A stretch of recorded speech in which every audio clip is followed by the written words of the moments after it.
GVMC 75వ ward Pedagantyada Autonagar workers union Tippalachina Apparao community hall వద్ద కీర్తిశేషులు తిప్పలచిన అప్పారావు 5వ వర్ధంతి సందర్భంగా Autonagar workers union general secretary Gondesi Peddareddy ఆధ్వర్యంలో తన కుమారుడు తిప్పల నితీష్ రెడ్డి అధ్యక్షతనలో నిరుపేద మహిళలకు చీరల పంపిణీ చేయడం జరిగింది.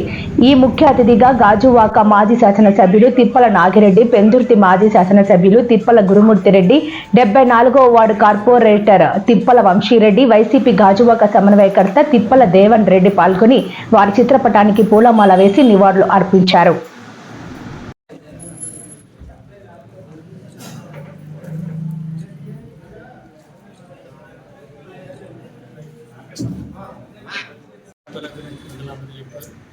మీ అందరికి కూడా తెలుసు, ఇండస్ట్రీస్కి ఏ విధమైనటువంటి ఇబ్బందులు రాకుండా ఉంటేనే ఇక్కడ భూములు కూడిపోయినటువంటి నిర్వాసిత స్థానికులకి ఇండస్ట్రీలో ఉపాధి దొరుకుతుందనే ఉద్దేశంతో ఒక సంఘాన్ని ఏర్పాటు చేసి పకడ్బందీగా ఏర్పాటు చేసిన లగాయతు అతను దేవుడి సంతృప్తి ఏరియా వరకు కూడా అతనే నాయకత్వం వహిస్తుంది.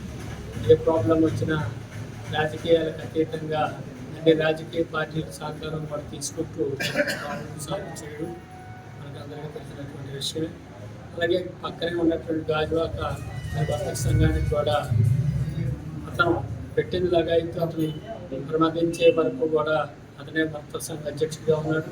కళాశాల సంఘ అధ్యక్షుడు కూడా ఆయన వర్తకులకి కళా సంఘ అధ్యక్షుడిగా ఉండడం, అలాగే కళాశాలకి వర్తక అధ్యక్షుడిగా ఉండడం అంటే చాలా అరుదు. ఎప్పుడు డీవియేషన్ ఉంటుంటుంది, అదేమీ లేకుండా నడిపాడు.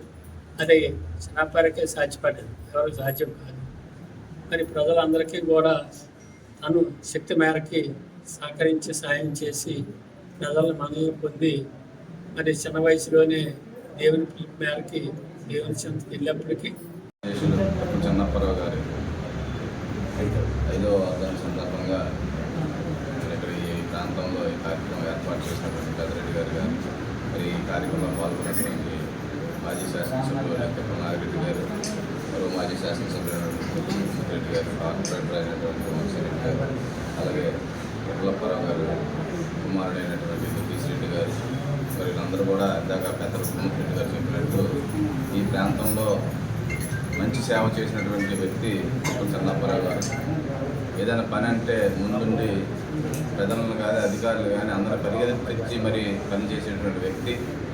మరి ఆయన ఆ రోజుల్లో చేసినటువంటి సేవలు చాలా ఎవరు మరవలేనటువంటి. ఎందుకంటే ఆ రోజుల్లో కరెంట్ కూడా కావాలన్నా, ఆ రోజుల్లో ఒక రోడ్డు కావాలన్నా చాలా కష్టం.